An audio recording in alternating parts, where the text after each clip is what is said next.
반갑습니다. 카메라 시상기입니다. 박수 일단 맥으로 치셔야 되는데 일단 맥을 안 치시네.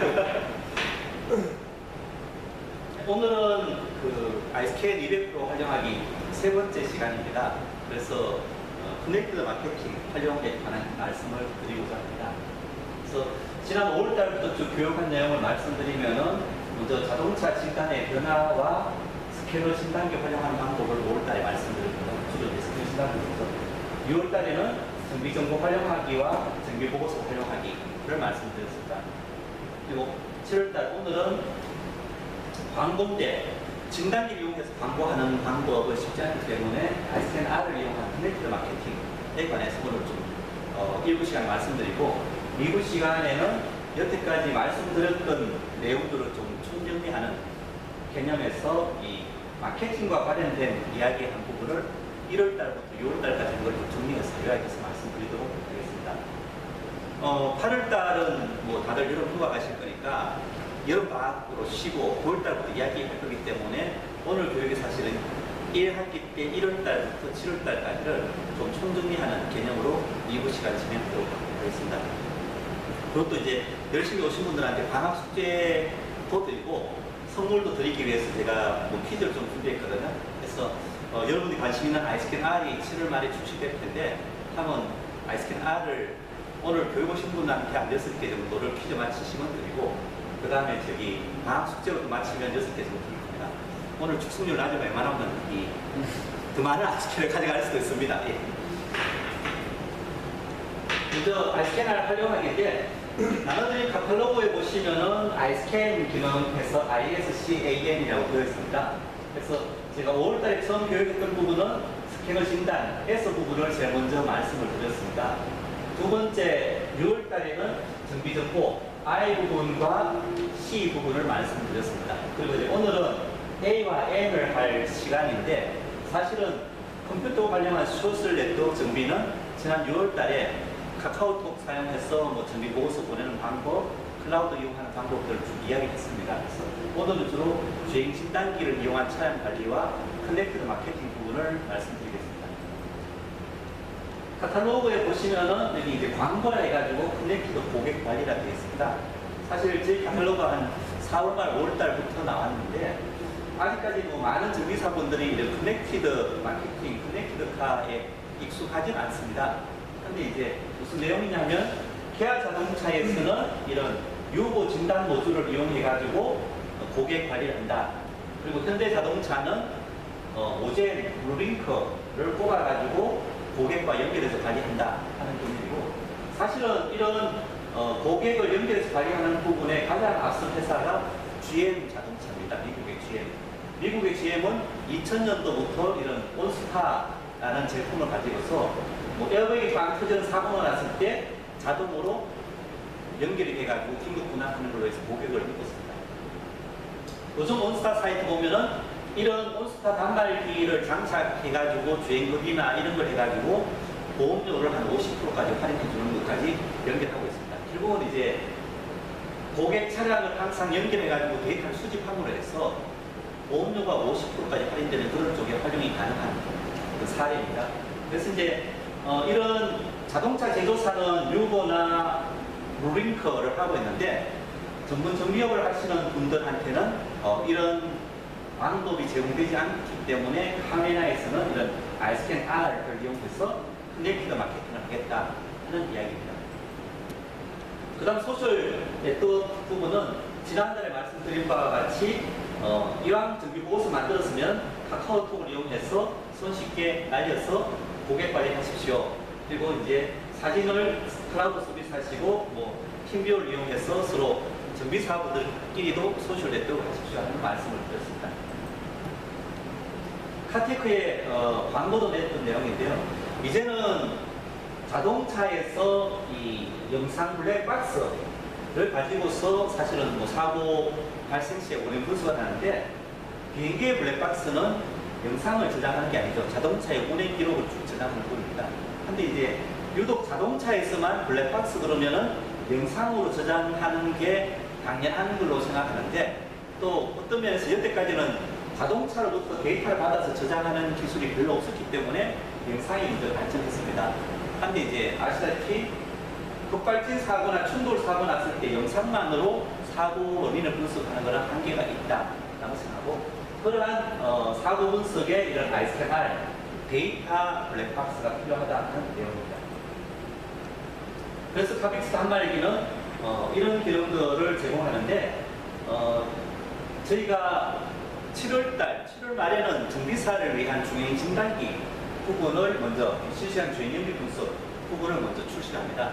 그리고 이제 9월 달에는 여기 원래 있는 카빅스 단말기 이를 출시할 계획인데, 가장 큰 이유가 여기 보험 할인을 받으려면은 보험사가 승인을 해야 됩니다. 그 승인을 이제 보험 개발에서 승인하는데, 그 승인하는 시험이 한 2개월 정도 됩니다. 그래서 저희가 7월 달에 제품은 완성되지만은 2개월 정도 보험 할인 인정을 받기 위해서 일반 판매용은 9월 달로 미루고, 7월 달에는 정비사분들이 미리 이런 주행 연비 계측이나 차량 관리 쪽을 연습할 수 있도록 한 300개 정도를 생산을 했습니다. 그래서 카빅스 체인 사업을 저희가 3월 달에 소개했죠. 이런 아이스캔 R을 지원하고 빅데이터 분석 프로그램이나 차량 데이터 판매, 그리고 마케팅 정보를 제공합니다. 그리고 7월달, 8월달은 관심 있으신 분이 그냥 좀 연습으로 하시는 개념으로 하고, 9월달에 일반 운전자 대상으로 아이스캔 R을 판매할 때 카빅스 체인을 본격적으로 가동할 계획입니다. 그래서 카메라에서 추구하는 바는 이런 자동차 직영점은 뭐 직영 정비, 또 타이어는 전문 정비, 보험 가입하신 분은 출동 정비 등이 있는데, 일반 정비샵은 이런 브랜드가 없다. 그래서 이제 카빅스라는 서비스 브랜드로 마케팅을 합시다, 홍보를 합시다라고 제가 이야기하였습니다. 이상이 카탈로그에 있는 내용이고요. 오늘 이제 본론으로 들어가도록 하겠습니다. 오늘 말씀드릴 내용은, 첫 번째는 이런 주행 진단기를 카메라가 왜 만들게 됐는지 좀 설계 배경, 제품을 만들게 된 배경에 대해서 먼저 말씀드리고요. 간단하게 지금 주행 진단기 기능에 대해서 소개를 드리도록 하겠습니다. 조금 전문적인 내용인데 뭐 열심히 하시는 분은 다 하시고, 그 다음에 이제 주행 진단기 활용 방안 중에서 요즘 좀 많이 화제가 되고 있는 두 가지를 말씀드리도록 하겠습니다. 카테크 잡지 7월호에 나온 기사입니다. 근데 많은 분들이 교육받아보시면 저 카푸스 들어보시던데, 혹시 카테크 7월호에 그 GBS 모바일이라는 기사 나온 거 보신 분? 사인도 안 보셨어요? 이거 들었다면서요? 기사 보신 건 아니고. 네. 현대자동차에서 6월 1일 날 제품 발표를 하고, 대대적으로 언론에도 보도자를 발표하고, TV 뉴스까지 나온 내용입니다. 한번 보도록 하겠습니다.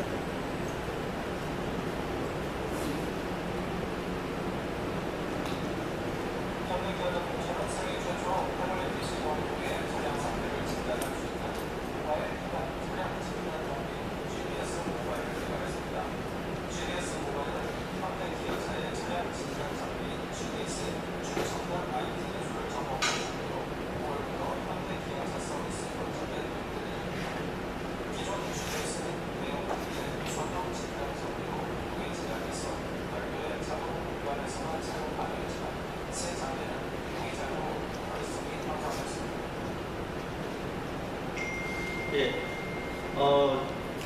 6월 달에 해외 직영 정비샵, 해외 딜러들한테 공급이 시작됐습니다. 그리고 보도에 보시는 바와 같이 국내 직영점은 9월 달부터 공급할 계획입니다. 좀 이따 자세히 말씀드릴 텐데, 9월 달부터 공급하는 이유는 사실은 그 GDS 자체가 작년 3월 달까지 직영점에 판매가 되었습니다. 뭐 800만 원 가격이기도 하고 공공구매에서 좀 낮춰주기도 했는데, 문제는 이제 한 800만 원 정도의 OEM 진단기를 해서 GDS를 구입했는데 1년 만에 GDS 모바일이다 해가지고 새로운 장비 사라 그러면 직영점이 조금 반발이 심할 것 같아가지고 고민을 하지만, 어찌됐거나 더 미루기 힘들기 때문에 9월 달에 직영점에 공급할 계획을 하고 있습니다. 기사 자세한 내용은 제가 홈페이지에 올려놨으니까 보시고요.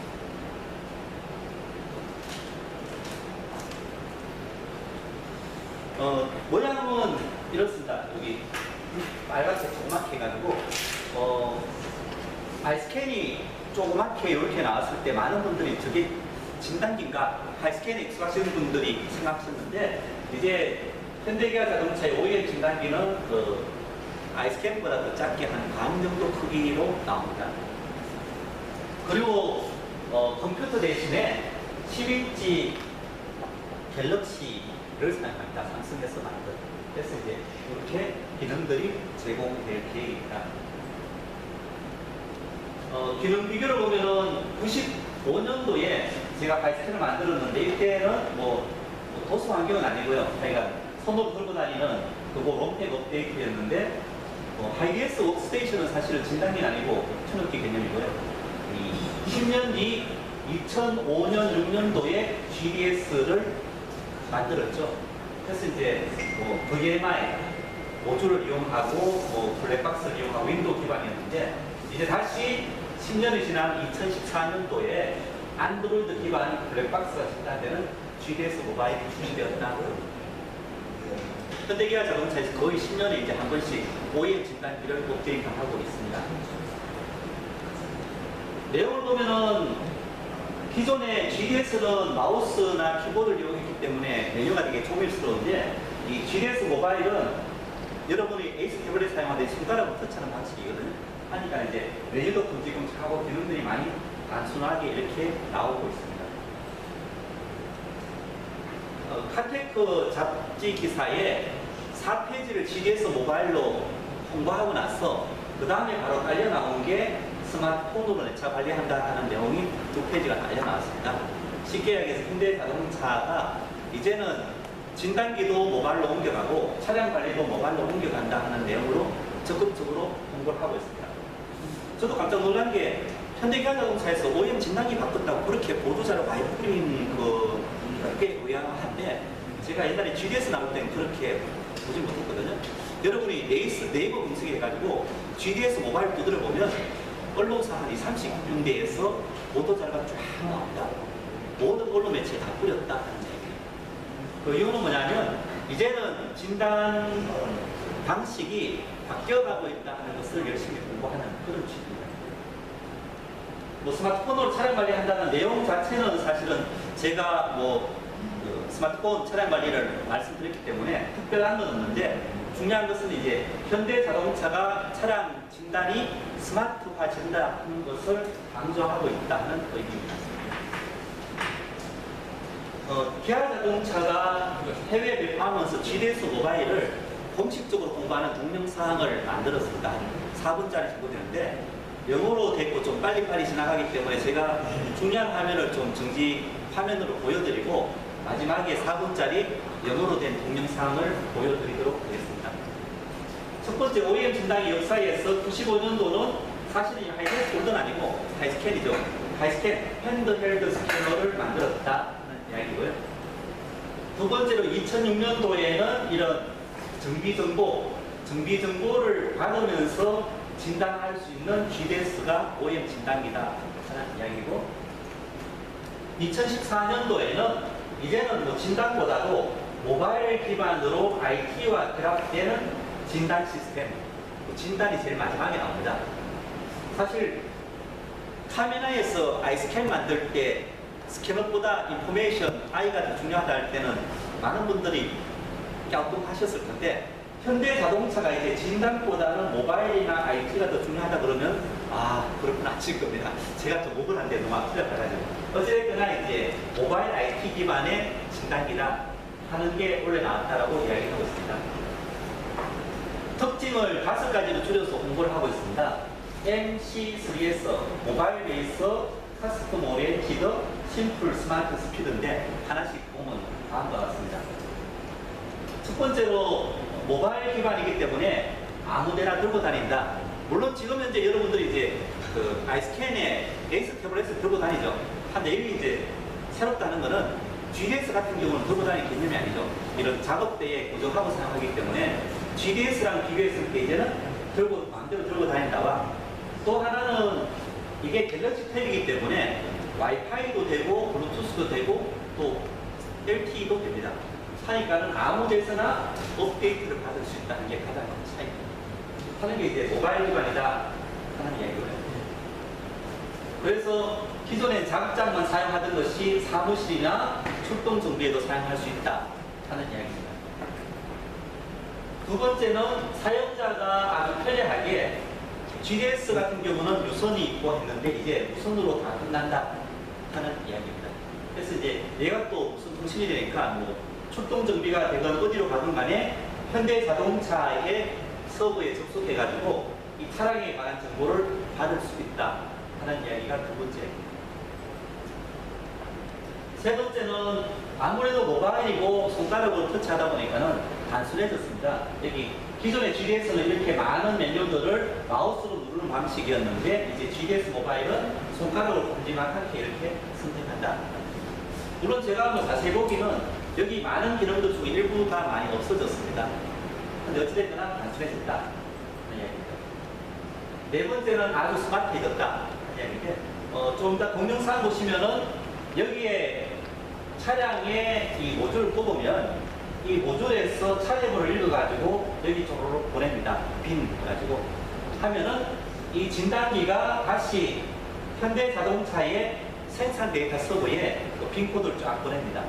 그러면 이 생산 데이터 서버에서 이 차가 어떤 시스템이라는 걸 정보를 쫙 보내서 이렇게 나타납니다. 그러면 이제 진단 누르면은 이 차에 있는 모든 시스템들이 쫙 진단되게 되어 있습니다.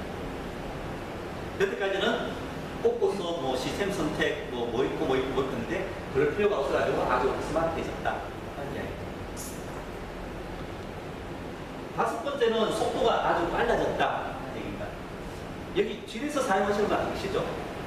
제가 교육받으면서 한번 지난번에 물어보니까 제 교육받는 분들 중에 딱 한 분이 손 드셨는데 그 부천시 갑고스 지회장님, 그분은 이제 여러 메이커 장비를 고루고루 사봐야지 회원들한테 추천하기 때문에 다 살 수 있습니다. 근데 GDS 사용하시는 분 보시면은 조금 열받으실 것 같아요. 이 GDS 모바일은 40초인데 GDS는 4분이니까 한 6배 반 정도 차이 나죠. 사실 이게 좀 많이 안 되는 이야기인데 요즘 사실 차량 진단 속도가 전자적 시스템의 반응 속도 따라 달라지지 이게 뭐 모바일이기 때문에 빨라지고 한 거는 좀 이해가 안 되는데 만약 이게 사실이라면 GDS는 여태까지 무지 느리게 진단을 했다는 얘기죠. 사실 뭐 GDS 모바일이기 때문에 빨라지는 게 아니고 제 상식으로는 얘가 이제 정상 속도를 왔다면은 얘는 여태까지 아주 늦었다. 근데 어찌됐거나 한 6배 많이 빨라졌다 하는 이야기입니다. 그리고 이제 캔이나 키워드나 이런 통신을 무지 빨리 한다라고 광고가 되어 있는데 일반 정비사 입장에서는 조금 애로사항이 있습니다. 뭐냐면은 여기에 OBD1 차량은 아예 포함이 안 되어 있습니다. 쉽게 얘기해서 OBD1 차량은 진단이 안 됩니다. 그 이유는 사실은 이렇게 조그만 진단 모듈에 OBD1이나 OBD2나 바꾸기는 좀 쉽지는 않습니다. 근데 결론은 지금 현재 하이스케일에서 GDS로 OEM 진단기가 바뀌었는데 GDS를 얘로 다 대체하기는 어렵다는 거죠. 제가 지금 좀 물어보니까 아직도 OBD1 차량 와서 정비하고 한다 하더라고요. 지경점이라 해서 이 키워드 이상 되는 신차만 오는 게 아니니까. 또 이런 이유 때문에 당분간은 일반 판매는 고려하지 않는다라는 이야기를 하더라고요. 어찌됐든 하여간 다른 대신에 키워드나 캔 이상 차량만 진단된다는 것이 GDS 모바일에 했습니다. 영어로 나오긴 하지만 뭐 간단하게 그림만 보시면 돼. 그러니까 설명을 제가 드렸기 때문에 한번 보도록 하겠습니다.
어디서나 인터넷으로 업데이트될 수 있다.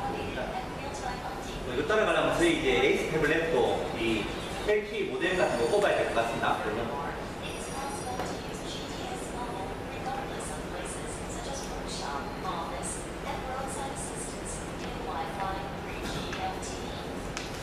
어디서나 다 인터넷 되면서 분단할 수 있다. 이야기고요.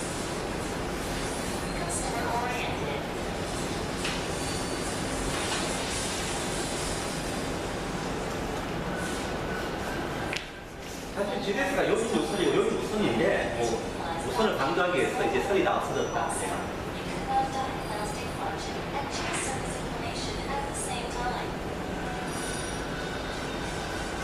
그리고 항상 생산 서버랑 데이터 통신을 할 수 있다.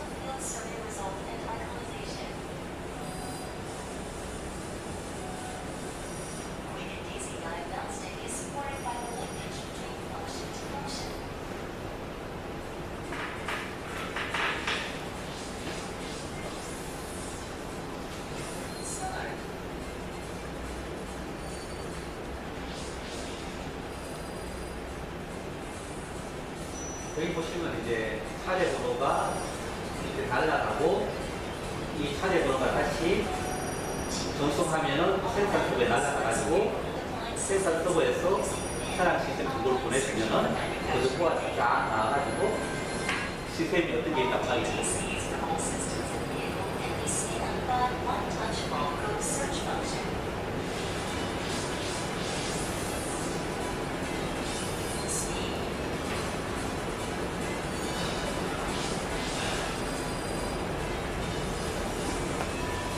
지난 속도가 엄청 빠르다. 6배만 빠르다.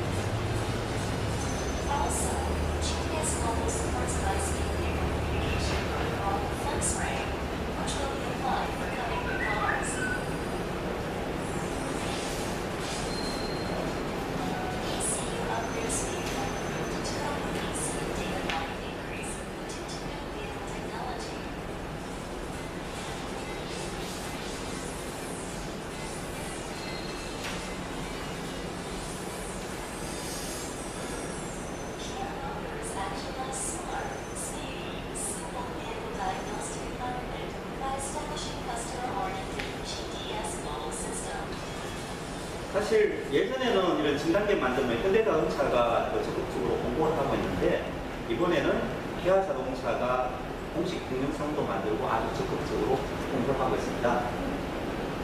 스마트 진단기이기 때문에 그렇습니다.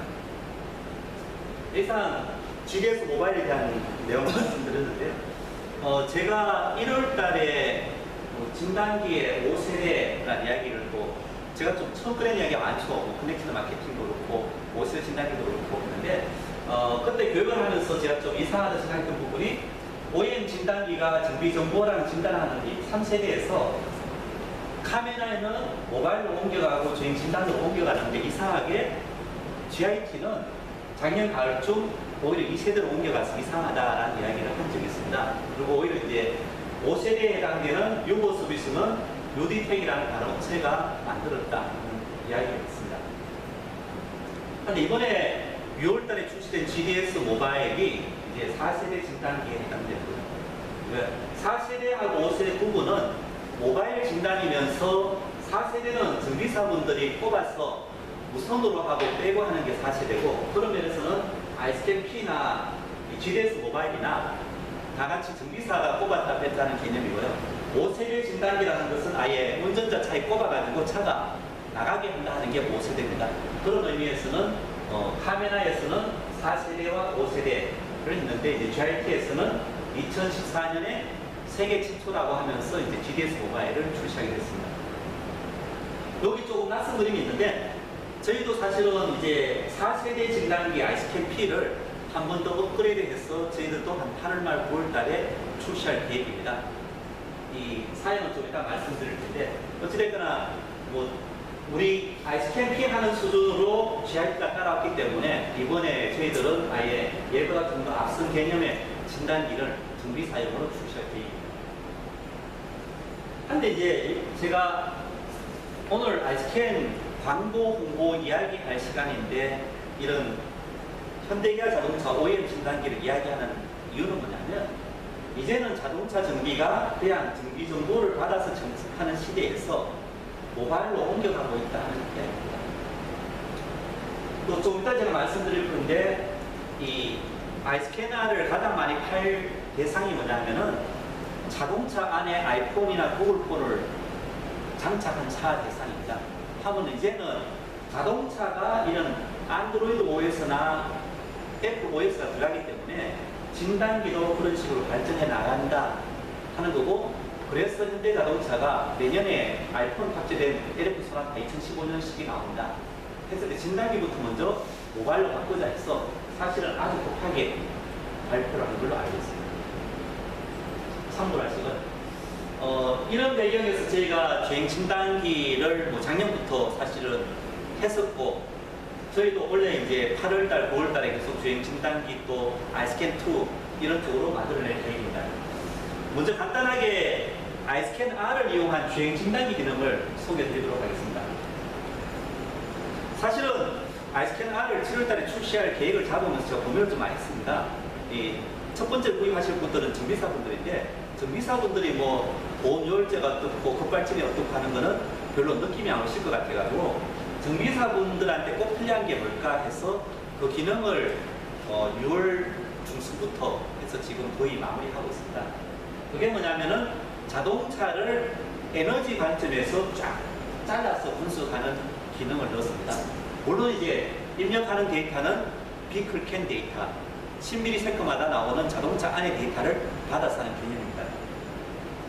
좀 이따 크게 보여드릴 건데, 크게 연료가 입력되는 단계를 분석하고, 엔진 출력 단계를 분석하고, 미션이나 차축을 분석하고, 이 차량의 움직임을 분석해가지고, 이 단계별로 얼마나 에너지가 낭비되고 있는지를 분석을 합니다. 저도 지난달 희망 캠프를 한 6월 20일쯤 끝나고 나서 간만에 이제 자동차 공부를 꽤 많이 했습니다. 저도 이제 대학교 다닐 때는 자동차 공학하고 내연기관을 들었는데 가물가물하더라고요. 근데 그 운전자가 기름 10만 원치 넣으면 실제로 차를 움직이는데 얼마 정도 사용한다고 알고 계시죠? 기름 10만 원씩 넣었다. 그럼 뭐 여러 가지 날아가는 거 많잖아요. 낭비된 거 빼고 실제로 차가 움직이는데 들어가는 돈이 얼마다? 사장님 보세요. 10%? 10%? 20%? 예, 대충 아시네요. 보통 자동차 효율을 이야기하면 쉽게 생각하시는데 제가 돈으로 물어보면 당황을 하시더라고요. 보통 20%에서 30% 그렇게 이야기하죠. 근데 저도 이거 공부하면서 깜짝 놀랐습니다. 10만 원 넣었을 때 결국은 자동차 움직이는데 2, 3만 원밖에 사용 못한다는 얘기거든요. 아마 웬만한 운전자들 그걸 모르고 계실 겁니다. 10만 원치 기름 넣으면은 최소한 8, 9만 원치를 이용한다라고 생각하지 10만 원치 기름 넣는데 2, 3만 원. 했을 때 이제 그 10만 원에 돈을 넣었을 때 연료 입력 단계에서 날아가는 게 얼마다? 엔진, 뭐 예를 들면 연료 입력 단계에서 날아가는 거는 50% 정도 엑셀을 밟았을 때 사실은 연료가 50%만 들어가야 되는데 차량이 문제가 있으면 연료 보정을 해서 55% 넣고 60% 넣죠. 사실은 운전자가 엑셀을 예를 들자면 쉽게 얘기한다면 50% 밟아서 50% 연료가 들어가고 그에 해당되는 차가 나가야 되는데 연료가 바닥에 들어간다, 바닥 보정을 했다는 것은 여기서 낭비. 두 번째는 그 연료가 엔진에 들어갔을 때 손해가 많죠. 배기가스로 나가는 거, 또 엔진을 냉각한다고 나가는 거, 엔진을 제대로 관리 못해가지고 날아가는 효율이 엄청나게 떨어지는 게 엔진 쪽입니다. 뭐 이쪽 오면은 10만 원 넣은 게 한 5만 원 이하로 떨어지고 있죠. 거기다가 이제 여기 미션이나 차축 같은 경우는 뭐 예를 들면 미션을 제대로 안 갈았다 하면 미션에 마찰이 많으면 당연히 에너지가 날아가죠. 그리고 마지막에는 여기 차 움직이는 데 있어서 열심히 엑셀 밟았다 브레이크 확 밟아버리면은 낭비되죠. 거기다가 이제 뭐 도로 조건이 안 좋으면 하는 거를 단계별로 잘라가지고 분석을 해서 보여드리는 주행 분석을 첫 번째로 준비하고 있습니다. 예를 들면은 물론 이제 이런 걸 분석하기 위해서 제가 현대기아 자동차의 인플캔 데이터가 한 460가지 정도가 나옵니다. 그 중에서 이런 에너지와 관계되는 거 한 7, 80개를 모아가지고 제가 모델을 만들었는데, 예를 들면 연료 입력하는 단계에서는 엑셀 페달을 얼마나 밟았는지, 그 다음에 엑셀 페달을 따라서 스로틀 포지션이 얼마나 열렸는지, 그리고 그에 따라 흡입 공기량과 연료 보정에 따라서 연료 소모량이 결론이 나죠. 하면 이렇게 입력된 값과 출력된 값이 비교해가지고 특이한 점을 파악하는 부분. 두 번째는 이제 엔진 저장치에서 엔진이 얼마의 토크를 내라는 명령을 줍니다. 하면은 실제 그 토크가 나왔는지 파악하는 거죠. 어떤 경우는 저장치가 엔진한테 100마리를 내 그러면 엔진이 성능이 좋으면 바로 100마리가 확 올라가겠죠. 근데 엔진을 제대로 관리 못했다 그러면 100마리에 명령을 주더라도 한참 뒤에 100마리로 올라가거나 아니면은 못 올라가거나 해서 흔들리거나 하는 부분이 이제 엔진 출력 분석에서 가능할 거라고 생각합니다. 세 번째는 엔진에서 출력이 나오면 그 다음에 이제 클러치하고 미션 쪽 차축으로 가죠. 거기서도 마찬가지로 기어 변속 상태에 따라서 이런 토크나 차축 속도에 따라서 쉽게 여기서 얼마에 5만원짜리 에너지가 왔는데 이 차축에서 뭐 만원 까먹었다, 2만원 까먹었다. 그럼 일반적으로 차량에서는 5만원이 넘어오면은 뭐 4만원으로 전달돼야 되는데 여기서 갑자기 5만원이 3만원 바뀌었다 하면은 미션 쪽에 뭔가 준비할 거리가 있는 거죠.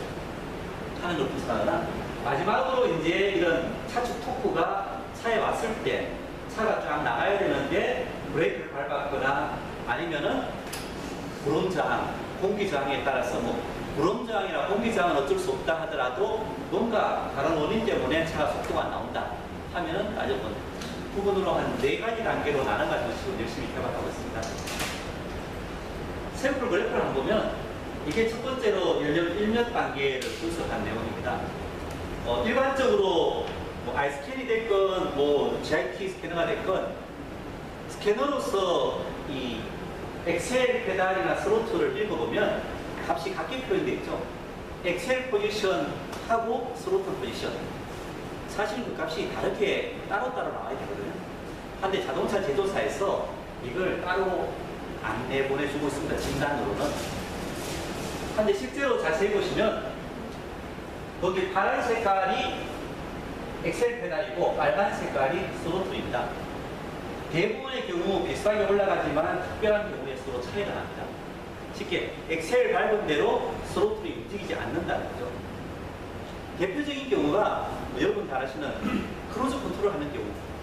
크루즈 컨트롤을 해서 한 90km 세팅해놨어. 운전자가 엑셀 페달을 조금만 갔다 하면은 그 낮은 쪽에서 갔다 하는 엑셀 페달 무시하죠. 크루즈 컨트롤에서 90km 하기 위해서 자기가 알아서 스로틀을 조정하죠. 그런 경우도 있지만은 그거는 뭐 나쁜 경우가 아닌 게, 예를 들면은 이게 뭐 엔진이 문제가 있어가지고 보정을 하기 위해서 실제로 운전자는 50만 넣으라 했는데 스로틀을 자기 마음대로 움직여가지고 60 넣었다 70 넣었다 하면은 뭔가 차가 문제가 있는 거죠. 하는 게 이제 연료 입력 단계에서 분석하는 개념입니다. 그 다음에 이제 엔진 토크도 마찬가지, 이 엔진 토크 보정이라는 게 있습니다. 원래는 한번 하면은 토크 같은 나와야 되는데 보정을 거쳐서 하고 있다는 것은 뭔가 엔진에서 그 문제가 있어가지고 정상적이지 않다는 게 이런 차이 나는 부분입니다. 이것도 이제 일반적으로 움직일 한데 딱 피크 치고 올라갔을 때는 못 따라가가지고 쭉 반응 속도가 늦다는 거죠. 하는 그런 부분들. 그 다음 이제 차축 부분에서도 이런 뭐 토크나 이런 속도가 어떻게 움직이고 있다는 걸 분석한다든지, 마지막으로 이제 차체 자체가 속도가 나오는데 결국은 에너지가 이런 가속도로 마지막에 나오는 거죠. 진행 방향 가속도에 따라서 속도가 달라지는 이런 부분을 단계적으로 분석할 계획입니다. 제가 뭐 이런 이야기 했더니 다 좋은데 감시라니까는 여기 나온 데이터 그냥 한꺼번에 쫙 해가지고 다 그려주면 어떻습니까? 라고 이야기 하시더라고요. 사실 뭐 다 드릴 수도 있습니다. 또 이런 거 넣고 있는데 이런 데이터 한꺼번에 또 다 그려주면 또 이거 어떻게 분석합니까? 또 어렵습니다. 할 것 같아가지고 제가 한 4가지 정도는 아예 유형을 딱 정해가지고 보여드리고, 그 다음에 이제 이런 거에 익숙하신 분들은 여기 나온 값들을 우리 그 진단 센서 값에서 선택해서 보시면 될 겁니다. 예를 들면 급발진 분석한다 했을 때는 엑셀 페달 밟혔는지 스로틀 밟혔는지, 그리고 이 가속도가 얼마나 나오는지, 엔진 토크가 나오는지 그런 값만 골라보면 되겠죠. 또 뭐 사실은 저희야 이런 진단기 만드는 전문이 자동차 고치기 전문이 아니신데, 이런 값들만 대충 보시면은 뭐 여러분들은 차 잘 고치시니까 이 차가 뭐가 이상하다 그러면 무슨 값들 보면 되겠다고 감사하고 싶습니다. 기존의 진단 센서 값에서 나오지 않았던 비클 캔에서 오가는 데이터를 가지고서 먼저 이 에너지 분석으로 출시할 계획입니다. 좀 이따 말씀드리겠지만 제가 고민을 좀 하고 이런 에너지 분석이 쉽지는 않습니다. 사실은 아직까지 어느 나라 진단기건 이런 에너지 관점에서 차량을 분석해가지고 정비하는 쪽으로 접근한 적은 없습니다. 제가 6월 말에는 특허 조사까지 다 해봤거든요. 한데 뭐 학교에서 논문들은 좀 있는데 특허도 없고 합니다. 근데 제가 이런 방식으로 주행 진단기를 만드는 이유가 몇 가지가 있는데, 첫 번째는 조금 이따 말씀드리겠지만은 뻥연비 해가지고 아마 올 연말 내년쯤 되면 자동차 주행 연비에 대해서 관심이 무지 많은 겁니다. 근데 자동차 주행 연비라는 거는 결국은 가장 처음 들어간 연료량과 마지막에 나온 자동차의 어떤 주행 거리만 갖고 따지는 거거든요. 사실 그 연비를 제대로 따지려면 단계별로 쪼개서 볼 수 있어야 된다는 그런 연비가 소비자들이 가장 알고 싶은 부분이기 때문에 하는 부분 하나 하고요. 두 번째는 급발진 분석을 하기 위해서 결국 자동차가 의도하지 않게 나갔다는 것은 과도한 에너지가 차에 실린 거죠. 그럼 그걸 결국 아까 보신 바와 같이 운전자가 엑셀 페달 밟았는지, 스로틀 밟았는지, 브레이크 페달 밟았는지, 그리고 그런 상황에서 엔진의 토크가 쫙 올라갔는지 아닌지 보면은 급발진 분석이 제대로 되죠. 그래서 이제 그러한 부분과 마지막 세 번째는 운전자한테 가장 관심 있는 거는 기름값이거든요. 요즘. 사실 아까 말씀드렸다시피 아마 여러분 한번 운전자 상대에서 한번 이야기해 보십시오.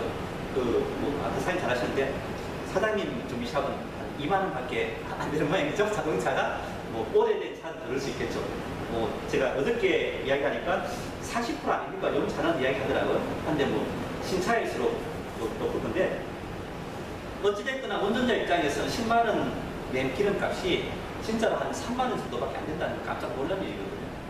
그럼 나머지 7만 원을 찾아주겠습니다 하면 운전자 좋아하겠죠. 이게 뭐 엔진 오일 갈 때 됐으면 엔진 오일 가십시오라는 이야기 하지 마시고, 결론은 똑같지만은 기름값 10만 원에서 만 원 찾아드리겠습니다 하고 미션 오일 가는 거랑 미션 오일 갈 때 됐는데 이게 돈을만 내십시오 하는 건 접근 방법이 다른 거죠.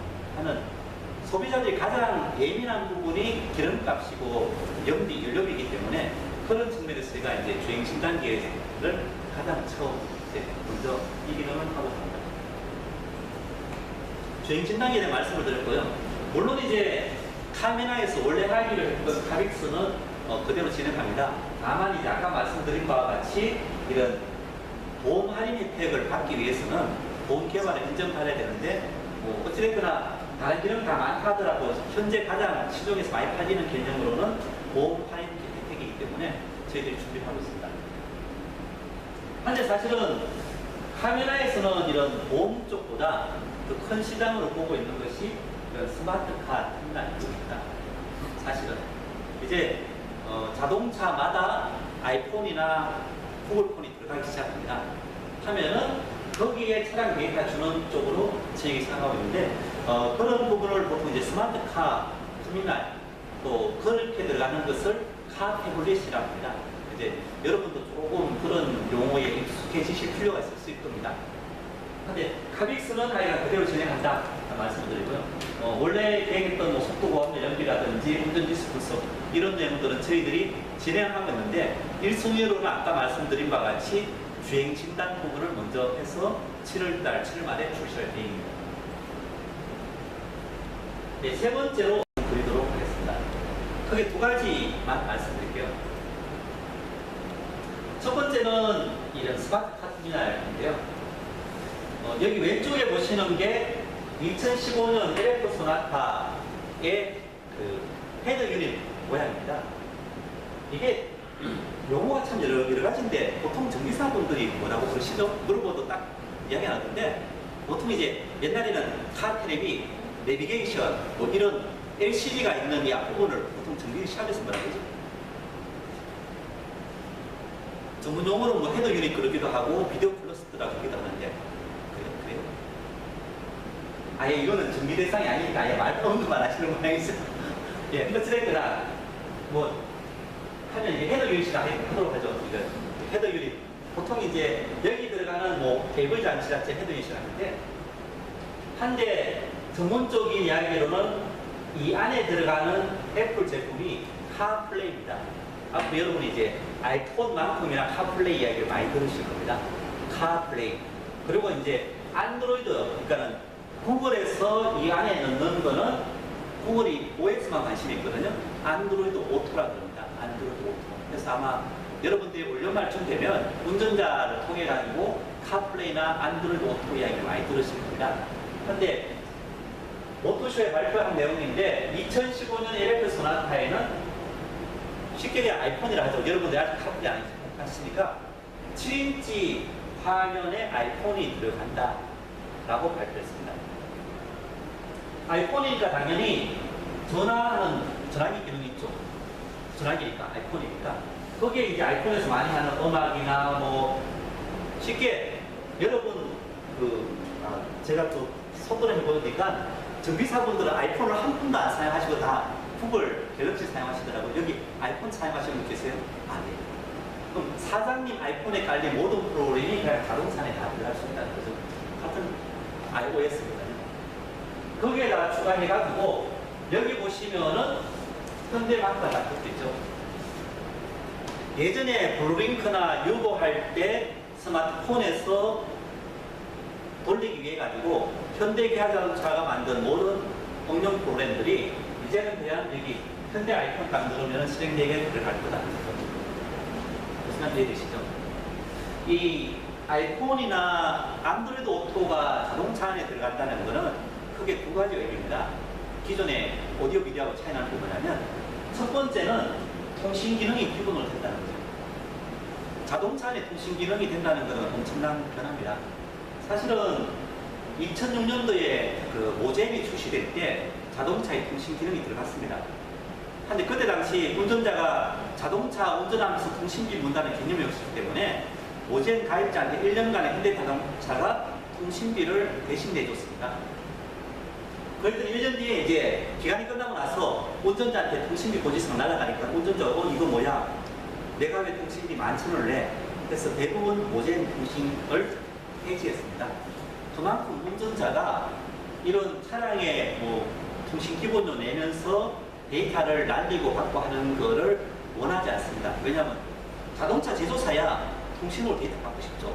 근데 통신비를 운전자가 안 모는데 이제는 운전자가 자동차 안에서 전화기를 사용하기 위해서 스스로 통신비를 무는 시대가 왔다는 거죠. 물론 이제 통신사도 이런 준비를 하고 있습니다.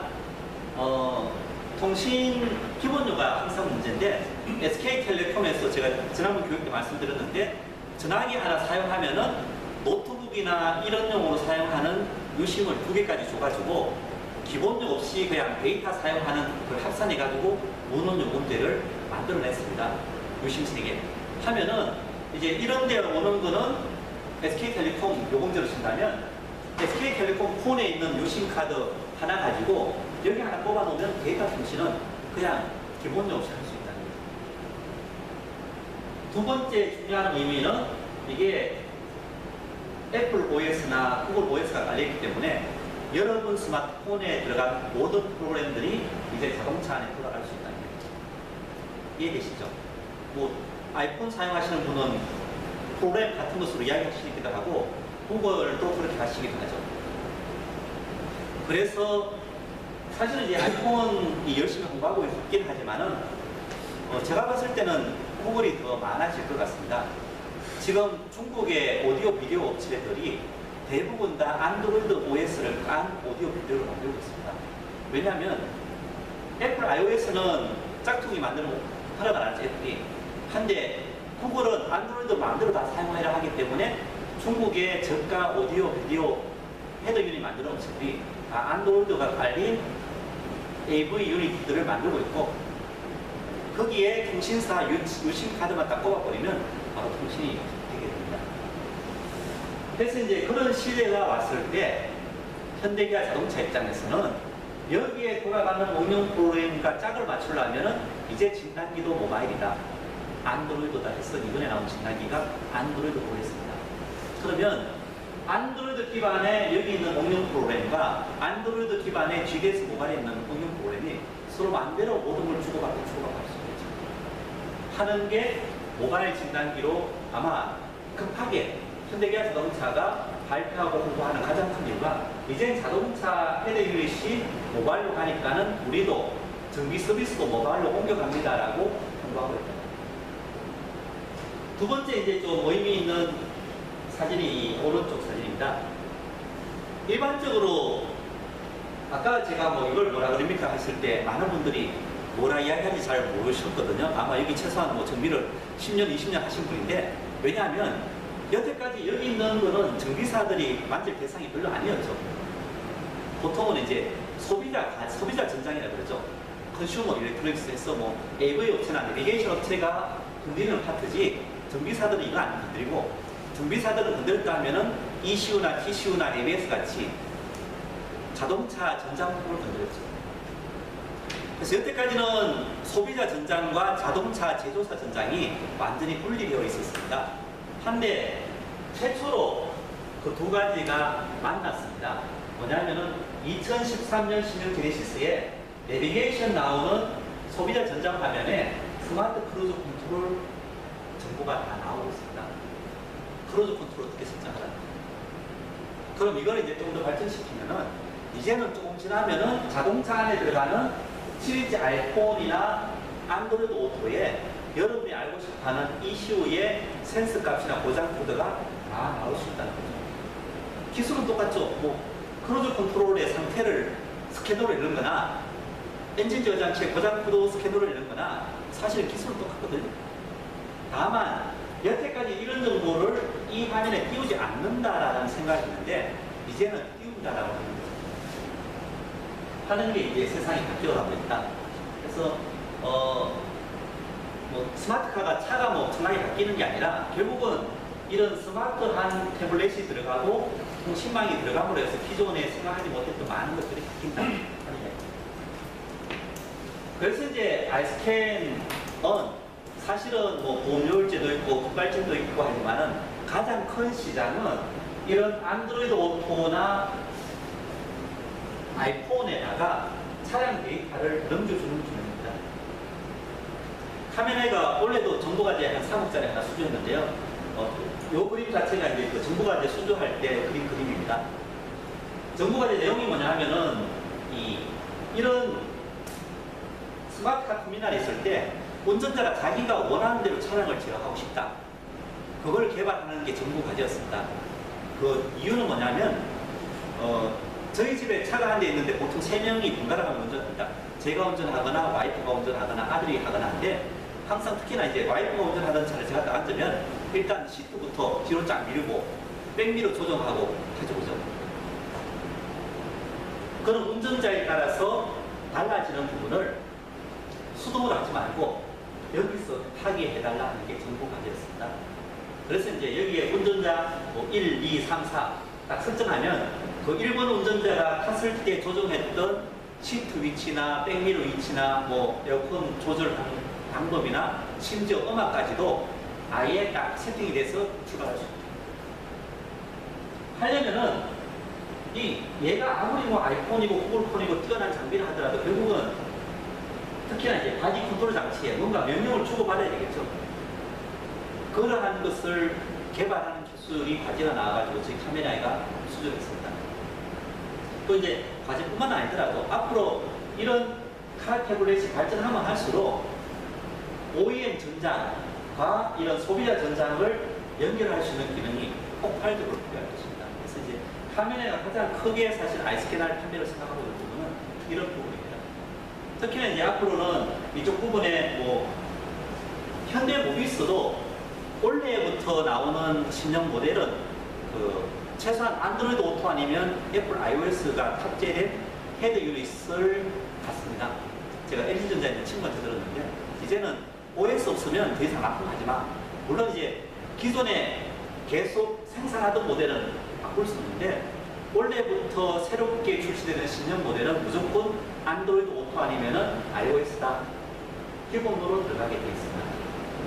또 이제 애프터마켓에서는 중국제 사고려 오디오 비디오에서 안드로이드가 깔려가지고 유심 침막 부분 통신되는 게 많이 나오거든요. 그래서 이제 그런 쪽으로 아이스캔R을 보급한다는 게 첫 번째입니다. 그래서 아이스캔R에서는 이런 뭐 여러분이 잘 아시는 데이터 수집해가지고 옛날에는 사실은 저희들이 스마트폰을 많이 생각했습니다. 데이터를 받아서 날려보내려면 스마트폰에 공용 프로그램을 띄우고 해야 되는데 사실은 이 스마트폰 하는 게 성공적이지 않습니다. 블루링크나 유보나 열심히 공부했지만은 별로 활성화 안 된 부분이 운전자가 그런 기능 이용하려면 차 탈 때마다 이거 공용 프로그램 실행시켜야 되거든요. 근데 뭐 운전자가 뭐가 열심히 해가지고 차 탈 때마다 블루링크나 기아 유보 앱을 실행시키고 차 탈 사람 별로 없죠.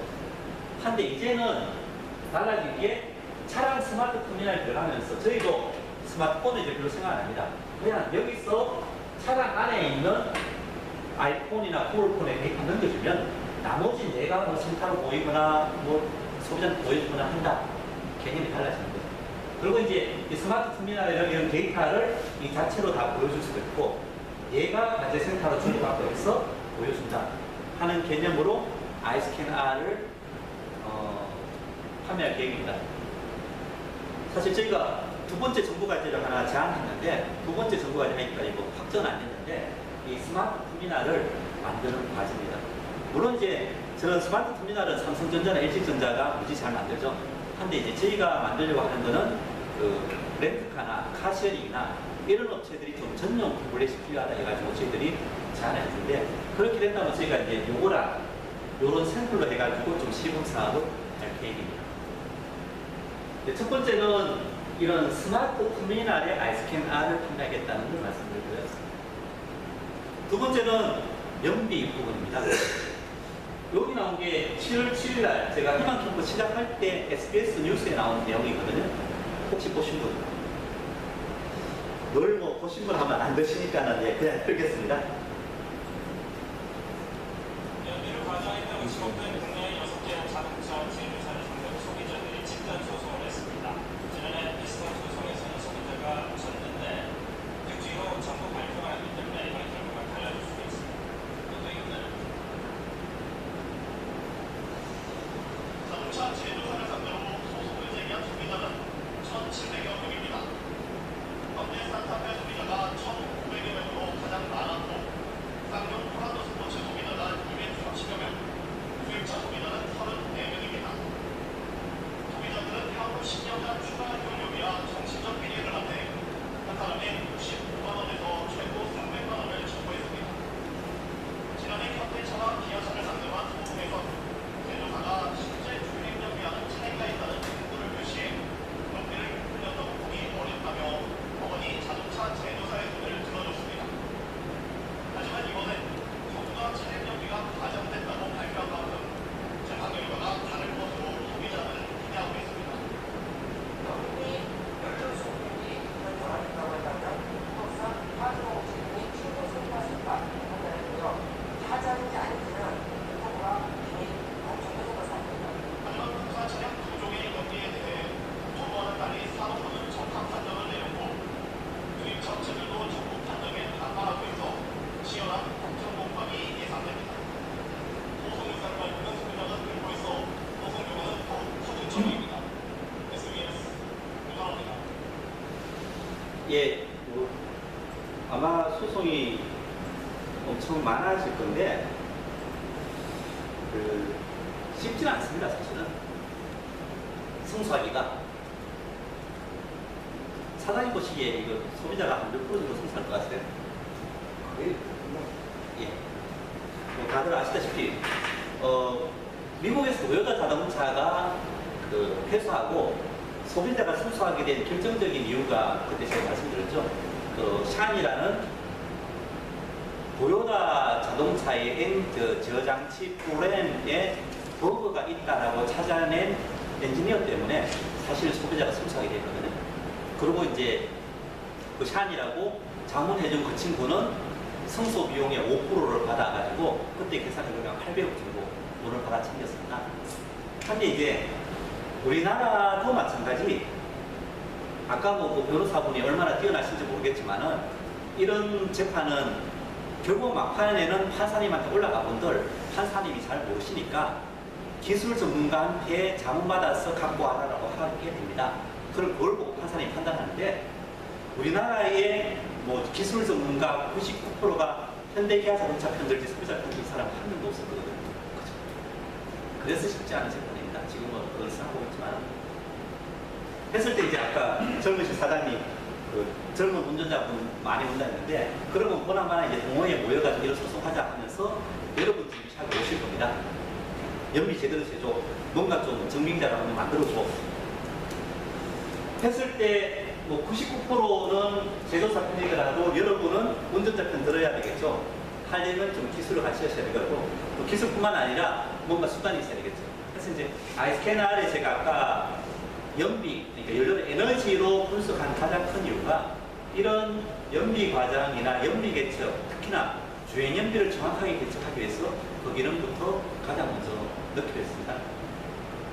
그 이야기 또 뭐냐면 여러분들이 열심히 그걸 익혀가지고 이런 소비자들한테 제대로 기술적인 해결책 줘서 여러분 정비샵을 공부하라는 이야기입니다. 사실 국토교통부도 자동차 제조사 편이었는데 2년 전에 미국의 연비 사태가 나면서부터 국토교통부가 좀 생각이 달라졌습니다. 어설프게 현대기아 자동차 편들다가 미국에서 클레임 한 방 크게 맞아버리면 현대기아 자동차가 망할 것 같거든요. 하니까는 뭐 국토교통부도 현대기아 자동차 망해라가 아니라 어느 정도 좀 잘게 매를 때려가지고 지금부터 현대기아 자동차가 정신 차리라는 측면에서 이제 조금 낯설은 측면입니다. 하는 이야기고요. 한데 여러분이 이제 상식적으로 좀 아시면 좋을 부분이 통상산업부랑 국토교통부가 차이나는 연비가 차이나는 가장 큰 이유가 주행 저항값입니다. 주행 저항값이라면 아까 말씀드린 바와 같이 차가 속도가 쫙 받으면 공기 저항을 받는 값과 노면이 이제 우둘투둘하기 때문에 받는 구름 저항 두 가지가 크죠. 한데 이런 주행 연비를 재는 시험 장비가 이게 동글동글한 다이나모 위에서 돌리는 거다 보니까는 구름 저항 자체가 제대로 나올 수가 없고 또 뭐 실험실 안에 막혀 있는 쪽이기 때문에 차가 속도부터도 바람의 어떤 저항이 없기 때문에 그 데이터를 주행 저항 값을 임의로 정하는 거죠. 그런 거 주행 저항 값이 속도가 높아져도 낮다고 하는 산업부는 연비가 높아지는 거고 그 주행 저항 값이 속도에 따라 많이 높아진다고 하는 국토교통부는 연비가 떨어질 수밖에 없는 거죠. 근데 이게 제가 2부 시간에는 좀 아주 눈높이 낮추는 쉽게 생각해 맞추는 퀴즈를 좀 낼 건데 말씀은요. 주행 저항 값을 가장 쉽게 재는 방법이 뭐죠? 잘 모르세요? 꼭 뭐 실험실에 다이나모, 또 실험실에 다이나모 있다고 주행 저항 되는 게 아니거든요. 주행 저항이라는 건 말 그대로 주행 시에 발생하는 저항을 재는 거거든요.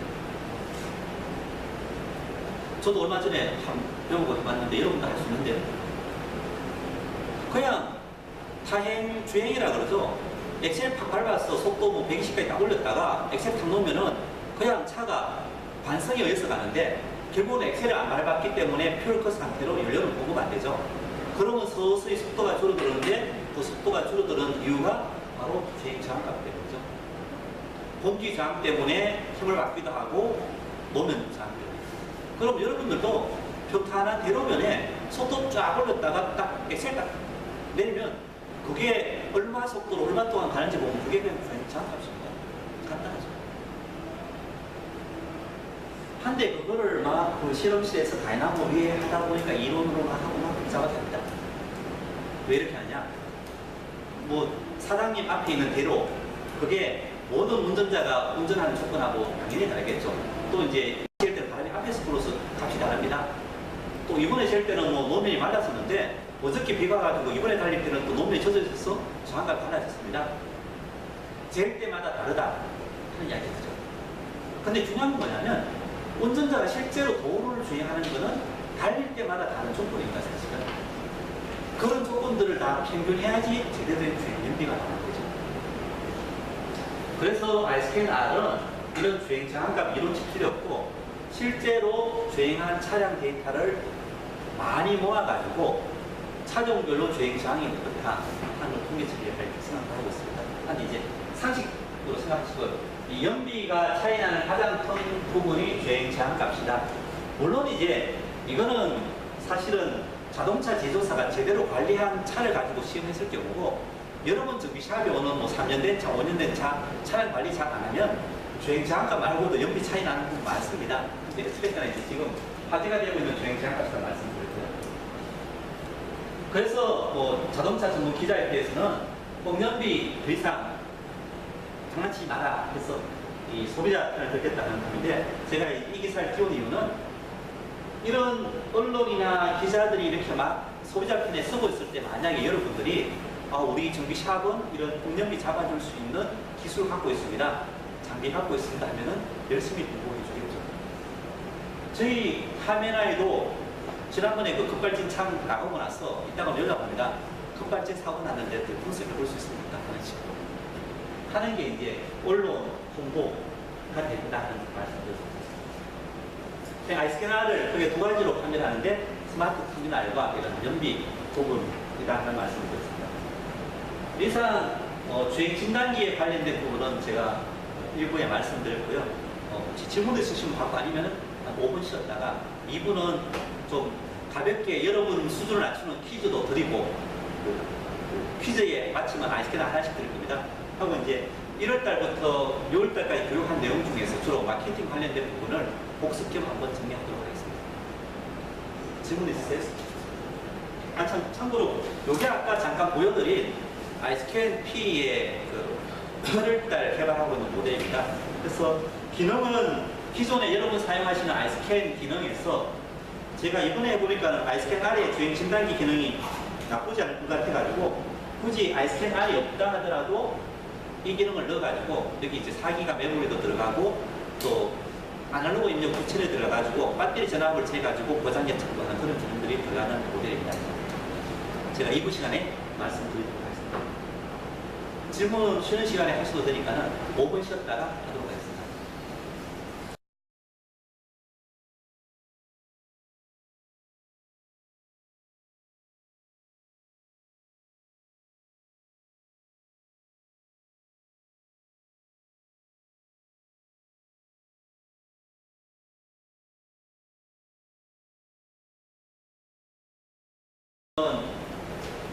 저도 이제 열심히 이론 공부하고 있습니다. 뭐 하켓이나 이런 걸 찾아가지고 그래서 에너지를 가지고 자동차 준비하는 방법을 하나 이론을 만들고 여러분한테 좀 전달할 생각하고 있습니다.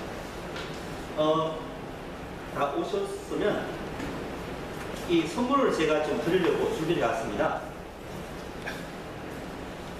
제가 원래 좀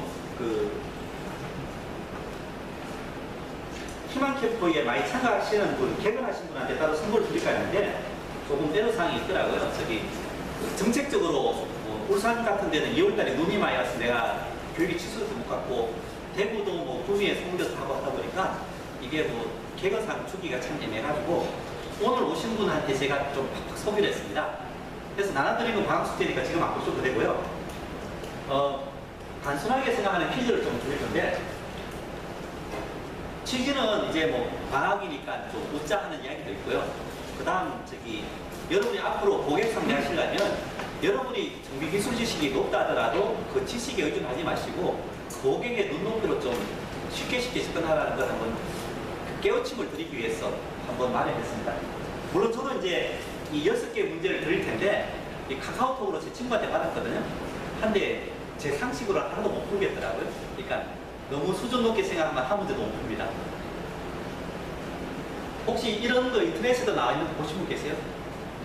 보신 분 있으시면 자수하시면 그러니까 2번까지 인정해 드립니다. 제가 6문제 드리는데 한 분이 다 맞춰가면 좀 그러니까 그죠? 예. 근데 뭐냐면은 초등학교 초등학생 수준으로 생각합니다. 초등학생한테 자녀를 그려보라 했더니 이렇게 자하고 여자모델을 그렸다. 이해되시죠? 그럼 여러분은 거꾸로 이게 뭡니까 하면은 보이는 대로 자녀입니다 하면 됩니다. 이해되시죠? 이해 안 되세요? 이건 이해돼야 되는데. 자, 한 문제 더 연습으로 보여드리고 이제 실습 넘어가겠습니다. 이해되세요, 이게? 계획식을 그린다 했더니 초등학생이 계획과 세식 하는 거. 됐죠? 공평하게 오늘 나눠가시면 될 것 같은데 오라고 하셨으니까 이제 첫 번째 문제입니다. 세 글자입니다.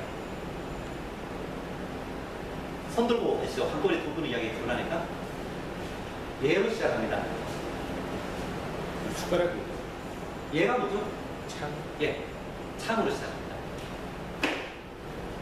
얘는 창이고 얘가 뭐 하고 있죠? 이제 손 들고. 예, 창세기. 예, 창세기. 창 해안이 기술에서 창세기. 그죠? 예.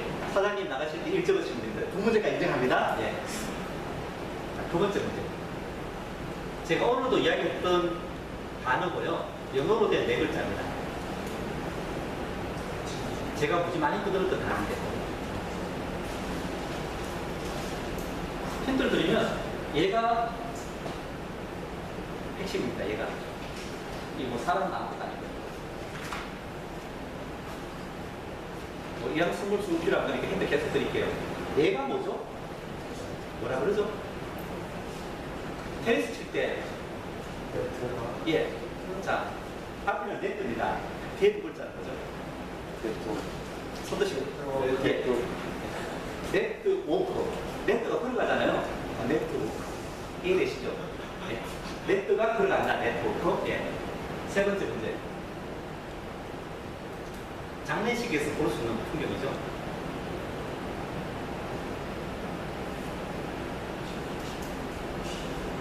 피아노. 예, 여기서 시작합니다. 예. 피아노. 그건 아니고요. 예. 돌아가신 분은 뭐라 그러죠? 손 드시고. 손 드시고. 예. 예. 피고인. 피로 되신 분이 돌아가셨다. 피고인. 뜨거운 그래 보이죠, 그죠? 세 문제 남았습니다. 어떻게 앞에 앉으신 분만 맞추시는데, 예. 네 번째 문제입니다. 얘가 매입니다. 새 매.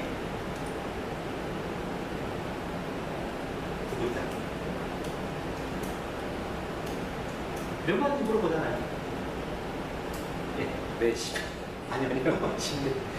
거꾸로. 거꾸로. 신매. 아니요. 거꾸로. 신매 그러진 거꾸로는 아니고요. 예.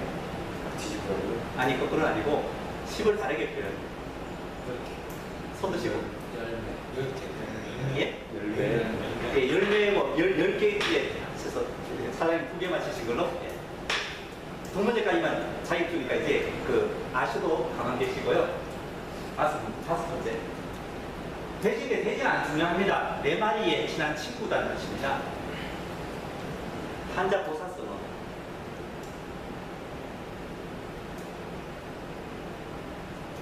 보이는 대로 읽으면 됩니다.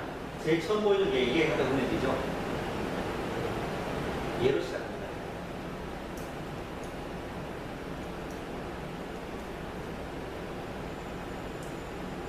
어릴 때부터 같이 자란 뭐 4명의 아주 친한 친구, 뭐 한국을 같이 배운 친한 친구, 이런 보사성에서 모르시나? 예. 중마고와 비슷한 뜻인데, 예. 시작이 예로 시작합니다. 예. 문방사오. 예, 문방사오. 문방 안에 있는 4마리 친구. 문방사오입니다. 자, 마지막 문제입니다. 마지막 문제 진짜 보이는 대로 읽으시면 됩니다. 아파트 옥상에 나무가 하나 있습니다. 이걸 뭐라 그러죠?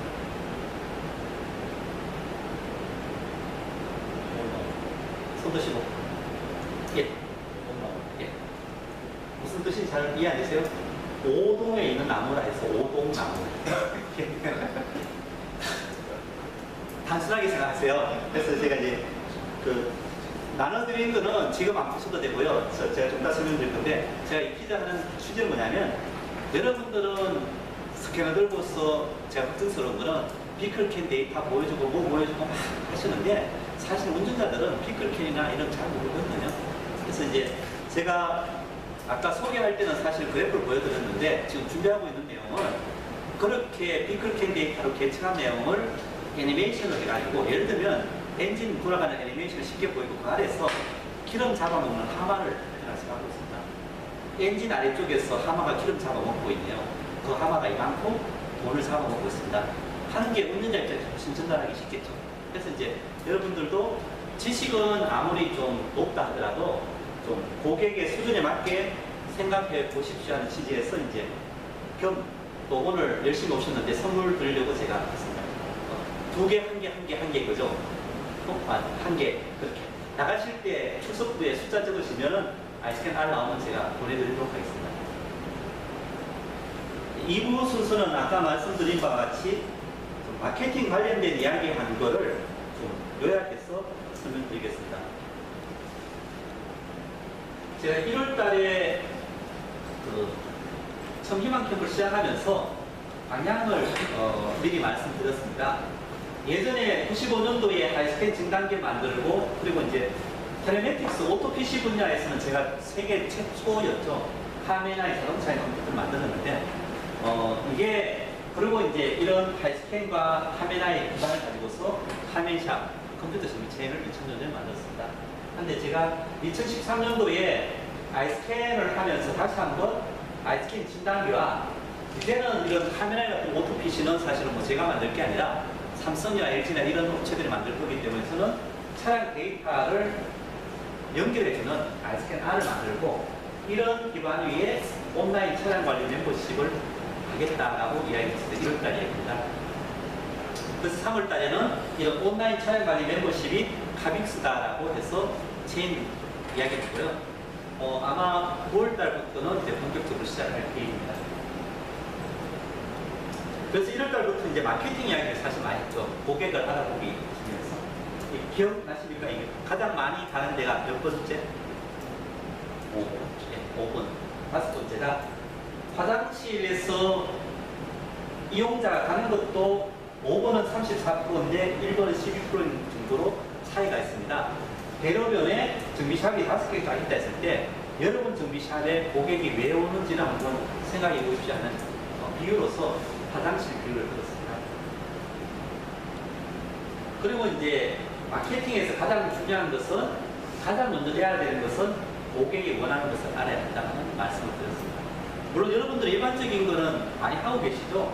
이게 뭐 고객이 오면 특별한 사람으로 대접을 한다, 뭐 나는 다양하게 다 뭐 차에 관한 모든 것 다 해준다, 뭐 또 한때는 카멘샵에서는 이런 청결한 환경 운동을 해가지고 화장실을 깨끗하게 청소하고 화장실에 그 꽃 꼽아놓기 운동도 한 적이 있는데 저 같은 경우는 이제 뭐 내년쯤은 연비나 스마트 터미널 때문에 올 거라고 생각하는데 그건 제 생각이고 또 여러분 정비샵마다 아마 다를 겁니다. 그런 고객을 아는 것을 가장 먼저 하십시오라는 말씀을 드렸습니다. 그 다음에 이제 두 번째로 마케팅 7가지 법칙에서 2가지 법칙을 제가 강조했습니다. 첫 번째는 기억의 법칙이라 해서 이 시장에, 그러니까 뭐 여기는 오늘은 이런 지역에서 오셨는데 뭐 광주에서 내가 정비샵을 가장 먼저 시작했다는 게 중요하지 않습니다. 대부분 지역에 가서 제가 교육할 때 물어보면 그 지역의 정비샵 누가 제일 먼저 했는지 아무도 모르시더라고요. 중요한 것은 광주 지역에서 정비샵 그러면 어떤 정비샵 떠오르는 게 가장 중요하다는 거죠. 고객의 기억 속에 가장 먼저 들어가는 게 중요하다 하는 예로서 이제 미국 같은 경우는 복사기 그러면 제록스, 복사기로 가장 기억 속에 먼저 들어가 있는 것은 제록스, 그 다음에 콜라는 코카콜라다 하는 말씀을 드렸습니다.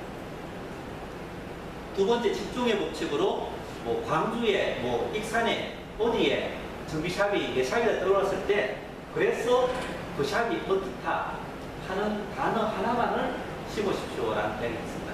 많은 정비샵 사장님들이 너무 욕심을 내죠. 우리 정비샵은 친절도 해, 기술도 좋아, 뭐도 잘해 하시는데 고객은 그거 기억 다 못하거든요. 하나만 제대로 심으십시오 하는 게 집중의 법칙입니다. 그래서 애플은 항상 새롭다만 심어줬죠.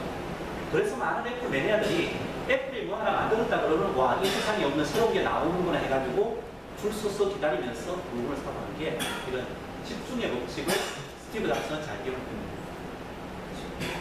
그래서 이런 7가지 마케팅 법칙 중에서 2가지만이라도 잘 활용하십시오라는 말씀을 드렸고요. 그 다음 이제 2월달 희망 캠프는 이런 서비스 실거지에 관한 이야기를 드렸고, 스타벅스 이야기 했죠.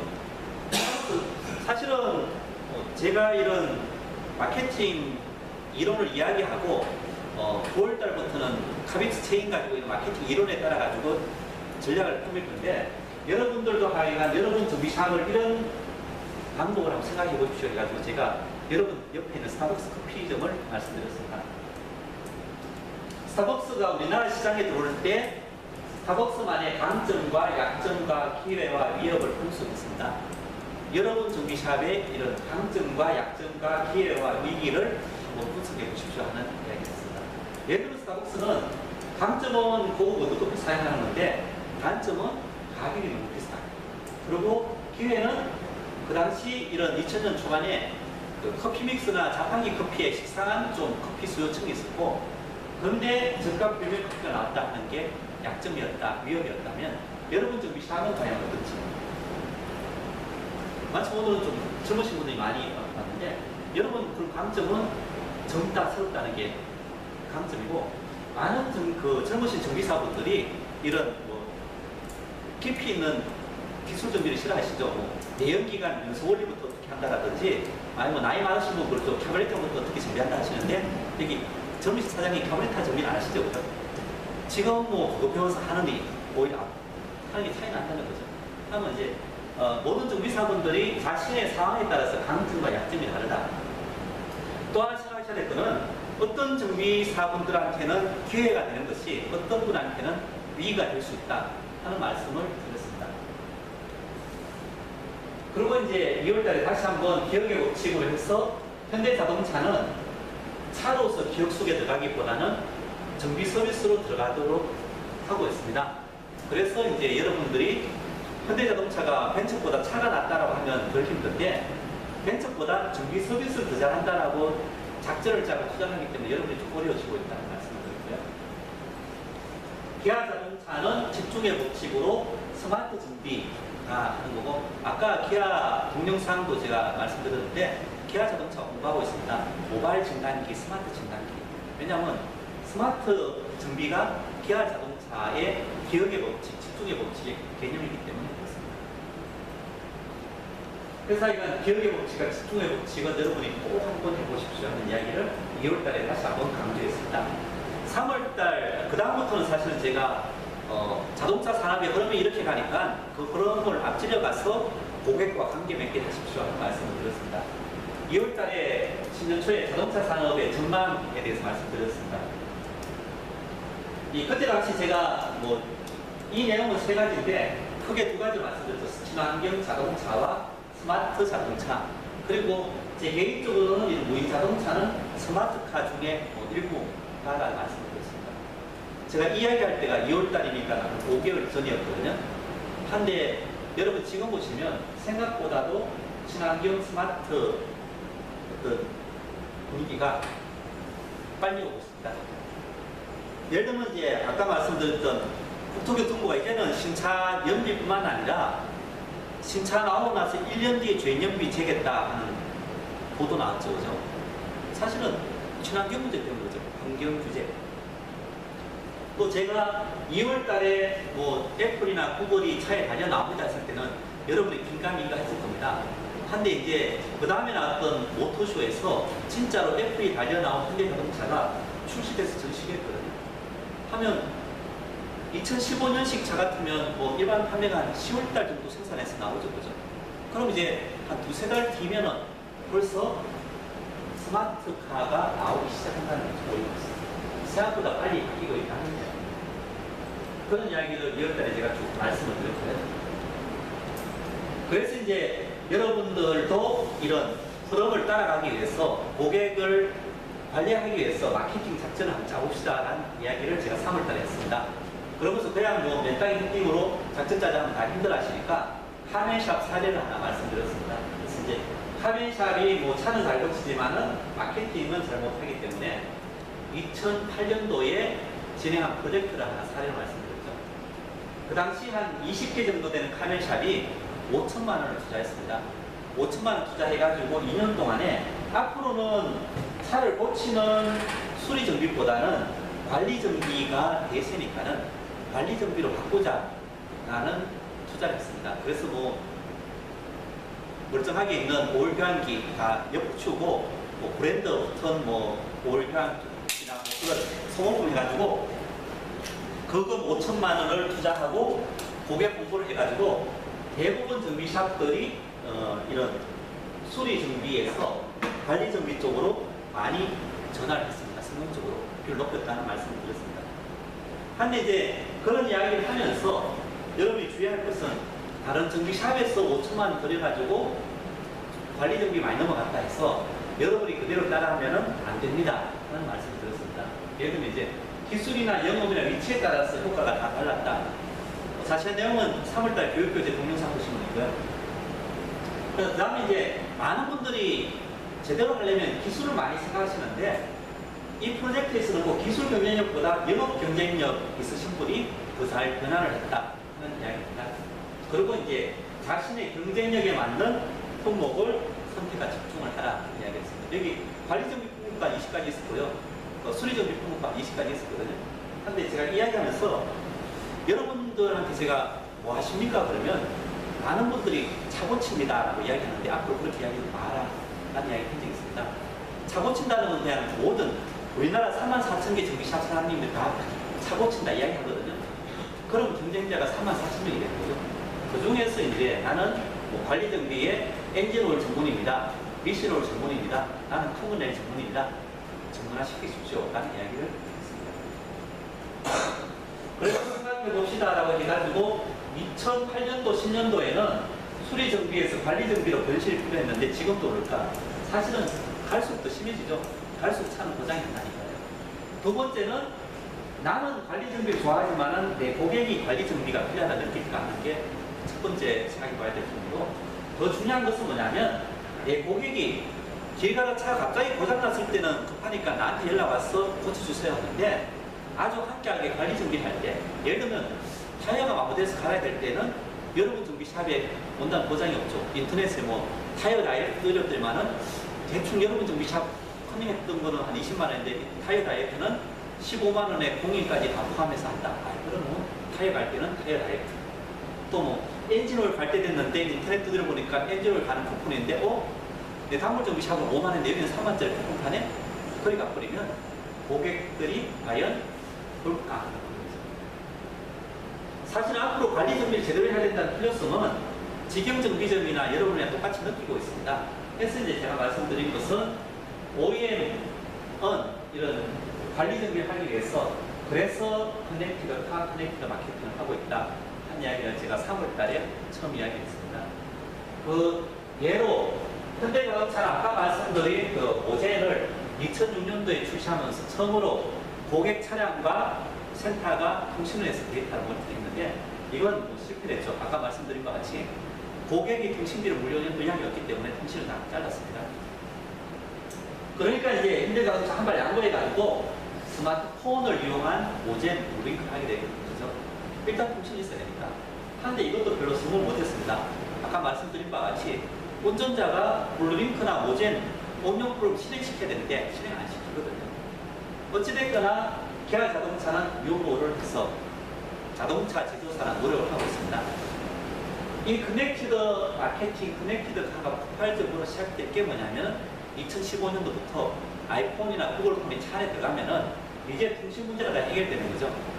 그럼 자동차 제조사는 기본이 운전자가 어디서 뭐 하고 있는지를 다 알고 마케팅이 가능하다 하는 이야기입니다.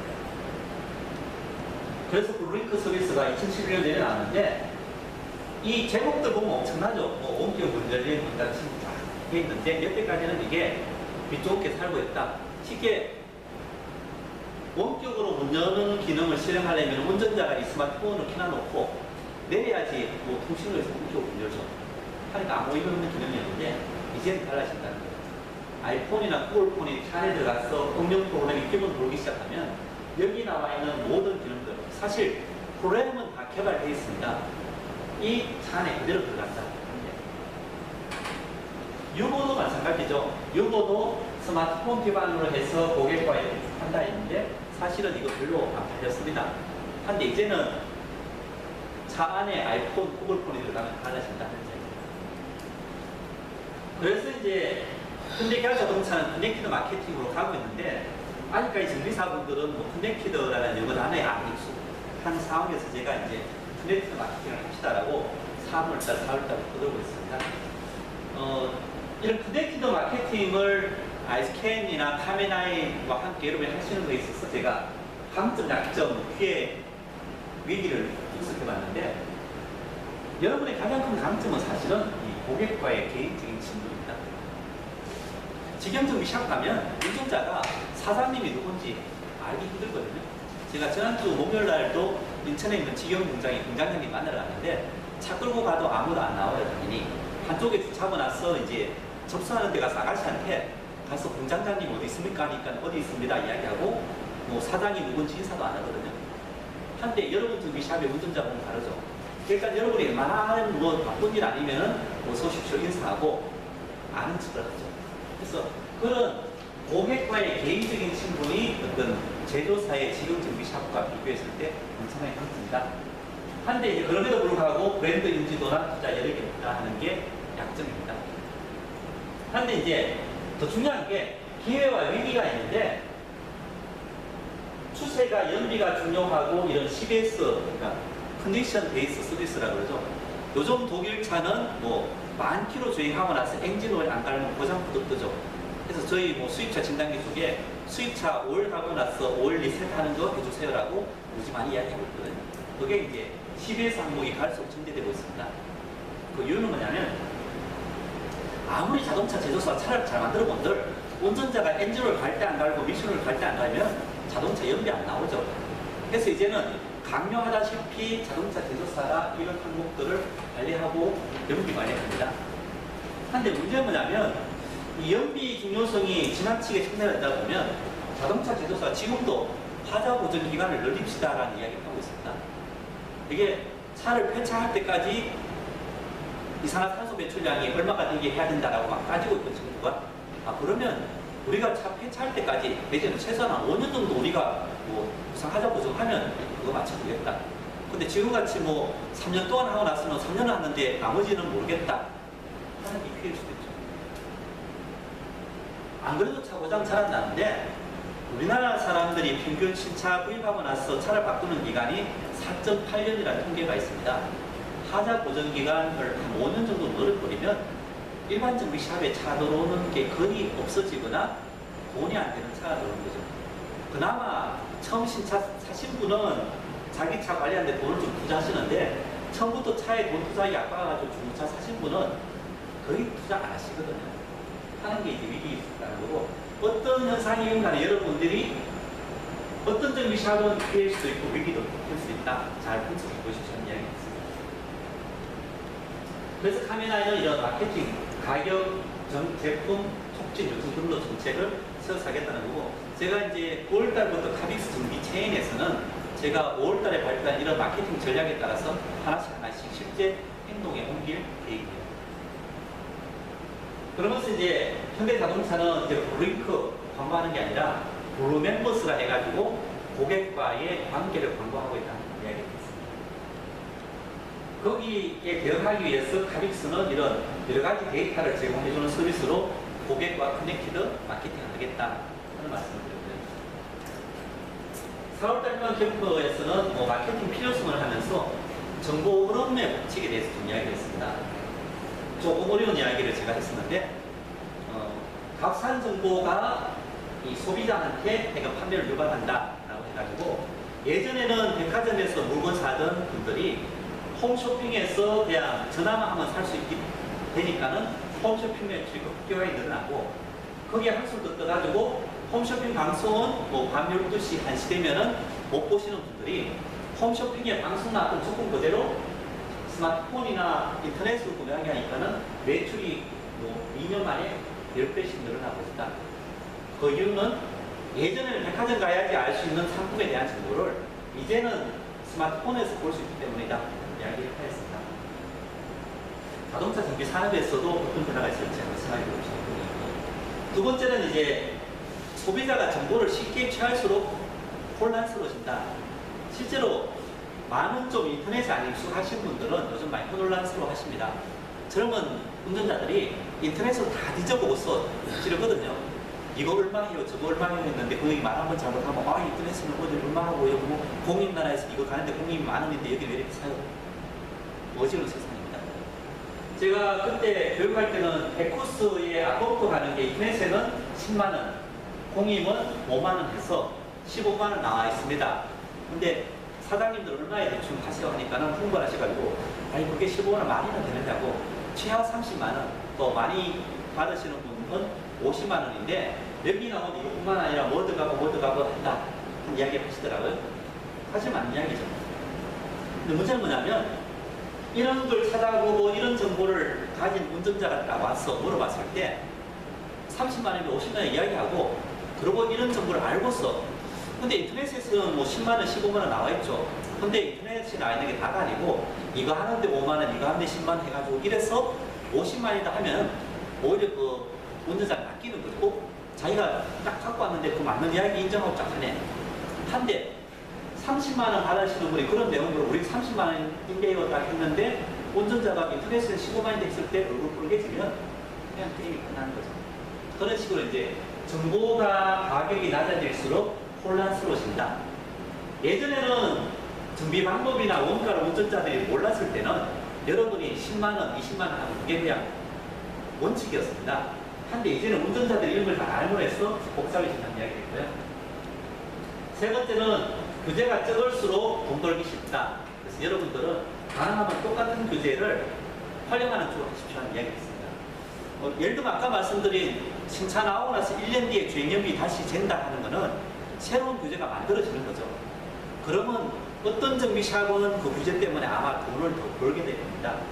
어떤 정비샵은 그 규제 때문에 돈을 덜 벌게 될 겁니다. 여러분은 규제 때문에 돈을 더 벌 수 있는 방법으로 작전을 짜십시오 하는 이야기였습니다.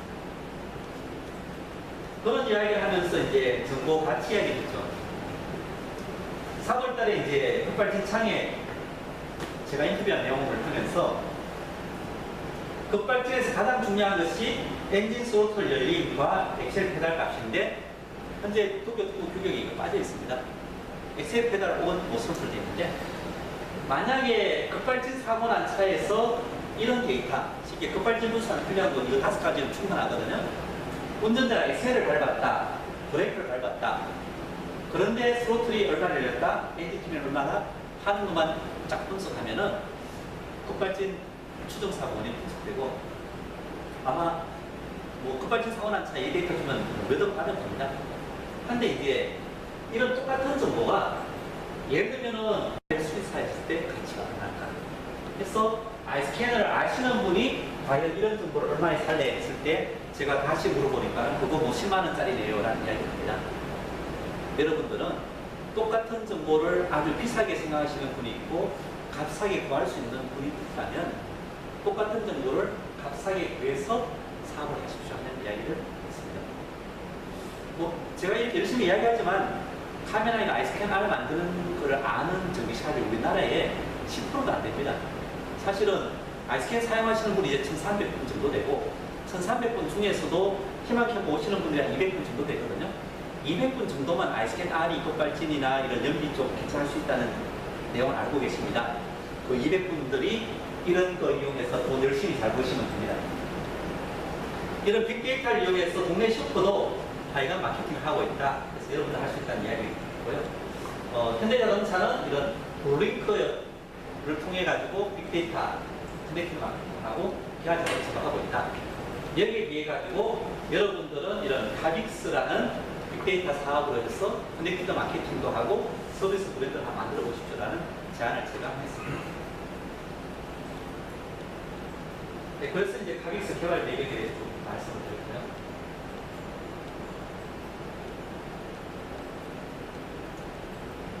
그 다음 이제 5월달부터는 여러분들이 뭐 마케팅을 위해서 투자할 여력이 별로 없으니까는 기존에 사용하고 있는 아이스캔을 잘 활용하시고 아이스캔 갖고 마케팅하는 방법을 제가 좀 말씀을 드렸습니다.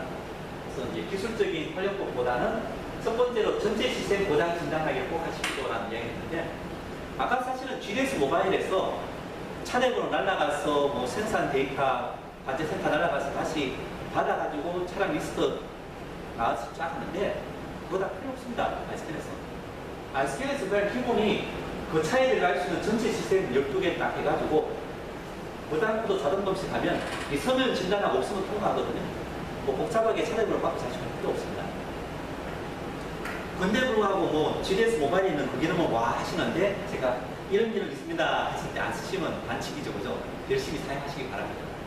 고장코드 자동 검색 이야기였고요. 그렇게 고장코드 자동 검색하면은 보고서에도 그 내용이 나옵니다. 활용하십시오 하는 이야기였고요. 그 다음에 이제 차례 번호 기능이 사실은 뭐 아이스캔에서도 넣을 수 있는데 2012년도에 고려를 했습니다. 근데 아직까지는 일반 정비 샵에서 차량을 등록 관리하지 않으면 차례 번호가 의미가 없습니다. 여러분들이 먼저 차량을 등록해서 관리하는 것을 꼭 하십시오라고 제가 5월달에 아주 여러 번 강조를 했습니다. 그리고 진단보고서를 잘 활용하시고 이 주행 기록 가지고서 좀 보수 정리하십시오라고 이야기했는데 이제는 아이스캔 P에서 있는 주행 기록 센서 값은 한순간의 센서 값이라면 이제 아이스캔 R이나 아이스캔 2에서 나오는 그 주행 기록은 장시간 주행한 기록이 다 들어가게 됩니다. 그래서 여러분들이 이제 주행 경향을 보고서 보수 정비를 하시기 바랍니다. 그 다음에 주행 기록 그래프를 잘 이용하십시오 하는 이야기이고요. 보고서를 이 카멘 클라우드 서버에 올리면 제가 기회되는 대로 열심히 보고해드립니다. 라는 말씀을 드렸습니다. 그 다음에 이제 여기도 고객의 눈높이인데 하여간 마케팅 정비나 제조사 정비 정보를 이용해가지고 고객의 눈높이에 맞게 설명을 해서 마케팅 하십시오 하는 이야기였고요. 그 다음에 이제 이건 설정 이야기와 자기 자신의 정보를 좀 잘 하십시오 했는데 제가 앞으로 온라인 홍보 시대입니다. 그래서 아이스캔 사용하시는 분들이 가능하면 블로그나 카페를 하나씩 했으면 좋겠습니다.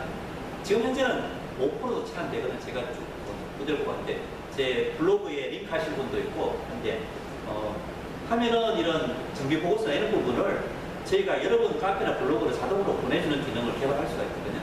근데 지금 현재는 뭐 많이 안 하시니까 이제 온라인 홍보 시대니까 여러분 정비샵을 그렇게 알리는 방법을 좀 생각해 보십시오. 그래서 이제 정비 보고서 활용하기를 제가 6월 달에 말씀을 드렸습니다. 앞으로 아이스캔 R이 나오게 되면 기존의 진단기에서 하는 정비 보고서와 다르게 또 좀 고객이 있어 보이게 하는 정비 보고서를 만들어가지고 카빅스 홈페이지도 올리고 여러분들이 카톡이나 이런 걸로 마케팅하게 할 계획입니다. 그리고 소셜 네트워크를 잘하기 위해서 핀식 카카오톡을 꼭 깔아가지고 이제는 정비 보고서 자체를 뭐 뽑아주거나 하지 마시고 바로 카카오톡으로 보내십시오 하는 이야기였습니다. 그리고 뭐 클라우드 디스크 활용 방법이나 팀뷰 활용 방법을 소개해드렸습니다. 네, 마지막으로 아이스캔 R 마케팅 정책인데 사실은 뭐 통통통 다 보내드렸으니까 보셔서 보고 특별한 건 없습니다. 1차적으로 정비 샵에 필요한 주행 진단 기능 위주로 저희가 출시를 합니다. 7월달에. 그래서 7월달, 8월달은 좀 연습을 하는 개념이고요. 저희가 또 생산도 2차기 때문에 300대만 생산을 합니다. 그래서 저희도 판매하기보다는 가능하면 좀 부담 없이 희망 캠프 열심히 하시는 분들이 체험할 수 있는 그런 목적으로 할 계획입니다. 그래서 7월달에 출시하는 기능이 전 기능이 아니고 정비사한테 필요한 기능만이 나왔다 하는 부분이고요. 가격은 8만 원입니다. 공정과 같이 하고 운전자 대상으로는 주행 진단기는 안 팔 계획이기 때문에 10만 원이긴 한데 참고를 하시고요. 한 정비 샵당 3개까지만 가능하고 예전에 저희들이 그 주변에 아이스캔 소개하는 카멘 포인트 20만 점 드린 적도 있고 제가 인터넷 방송할 때 참가한 5,000점 드린 적도 있고 해서 카멘 포인트 갖고 계신 분들이 계십니다. 그런 분들은 부가세 필요 없이 그냥 8만 점이면 하나씩 받으실 수 있고요. 오늘 희망캠 보시는 분들은 뭐 하나가 됐건 뭐 3개가 됐건 그냥 30% 할인을 드리겠습니다. 공짜로는 좀 곤란하고. 그리고 저희들이 작년에 그 아이스캔 R 체험용으로 해서 300 뿌렸는데 사실은 기능이 좀 부족돼가지고 잘 활용 못 하셨습니다. 그래서 그분들한테 좀 죄송해가지고 그거 저희한테 돌려주시면 3만 원 보상해드리도록 하겠습니다. 그래서 관심 있으신 분은 연속으로 좀 하시고 오늘 퀴즈 당첨되거나 다음 숙제 해가지고 받으신 거는 별도고요. 하나를 받으셨건 2개 받으셨건 하여간 3개까지 저희들이 공급할 계획입니다. 그리고 아까 이제 간단하게 말씀드렸던 모바일식을 옮겨가기 때문에 이 모양은 좀 달라지지만 아이스캔에서도 모바일 4세대 모바일 진단기를 한번 더 업그레이드합니다. 기능은 아이스캔 P 사용하시는 것과 주행 진단기를 같이 결합하는 개념입니다. 그래서 이제 내부에 4기가 메모리, 지금 아이스캔 P는 케이블도 있지만 꼽아도 저장이 안 되죠. 저장하려면 태블릿 갖고서 그냥 실시간 받아야 되는데 얘는 그냥 꼽아놓고 자기 혼자 나가면은 4기가까지 저장됩니다. 뭐 시간 얼마 됩니까? 저장 그 용량 얼마 됩니까? 하는데 제가 한 10시간 정도 저기 출장 가면서 보니까 한 200메가 정도 데이터가 쌓이더라고요. 그러니까 여러분들이 뭐 준비하고 나서 한두 시간 실차 주행하는 데는 충분한 데이터가 들어갈 수 있습니다.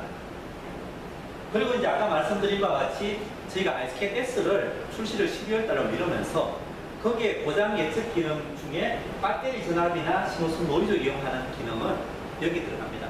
여기 이제 16핀에 아날로그 스코프 입력 기능을 넣어가지고 여기서 신호를 계측해서 하는 기능이 들어가게 됩니다. 그리고 얘가 무선이기 때문에 얘를 바로 꼽는 거고 케이블은 없을까 했는데 얘가 좀 길다 보면 좀 간섭받는 차량도 있습니다. 뭐 저희가 타는 와이프 스마트 같은 경우는 이게 운전석 한가운데 해가지고 좀 간섭받고 해서 한 1m 정도 되는 케이블로 간섭받는 경우는 좀 빼가지고 꼽을 수 있게 그렇게 출시할 계획입니다. 가격은 이제 5월달부터는 투로에서 한 60만 원 정도 더 올라가는데 기존에 아이스캔 사용하시는 분한테는 좀 더 좋은 조건으로 보상 업그레이드 할 계획이니까는 참고하시기 바랍니다. 네, 마무리하도록 하겠습니다. 이제 진단기가 GDS 모바일이 옴으로 해서 3세대 진단기 시대에는 좀 저물어가고 4세대 진단기 모바일로 옮겨갑니다. 특히나 아이폰이나 구글폰이 자동차에 탑재돼 나오면서부터는 이런 스마트 OS에 대한 진단이 많이 활성화될 테니까는 여기 오신 분들은 다 미리 좀 공부하셔서 다행인데 좀 지금부터 열심히 준비하시기 바랍니다. 자동차 안에 아이폰이나 구글폰이 들어가기 시작하면 자동차 생활이 달라지고 자동차 전기 문화도 많이 달라질 것입니다. 예, 마무리하도록 하겠습니다. 아까 사모님이 좀 나눠드렸는데 그 방학 숙제 겸 상품에 관심 없으신 분들은 안 하셔도 됩니다. 이게 문제가 6문제인데요. 제가 일부러 좀 여기 오신 분들이 협동을 하라고 이거 다 맞춰도 2개만 줍니다. 한 문제당 하라니까. 그래서 웬만하면은 여기 오신 분 3분이 팀 짜서 2문제씩만 치시면 됩니다. 그리고 이제 오늘 오신 분 중에 가장 먼저 접수한 한 팀한테만 줄 거거든요. 이해되시죠? 하고 뭐 문제 푸는 거는 아까 같이 여러분이 멍하니 이 수준 낮춰도 되고 뭐 인터넷 잘 두드리시는 분들은 인터넷 두드리면 답이 다 나와 있습니다. 하니까는 좀 웬만하면은 한 분이 6문제 다 풀어갖고 1등으로 딱 제출하면 저는 6개 주고 싶은데 한 분한테 2개밖에 못 주니까 나머지 분들이 수긍하시겠죠. 그죠? 그러니까 웬만하면 여기 오신 분들 서로 협력해가지고 꼭 6개 받아가시기 바랍니다. 그런 내용이 그 나눠드린 거에 앞뒤에 있으니까는 참고하시고. 이상 마무리하도록 하죠.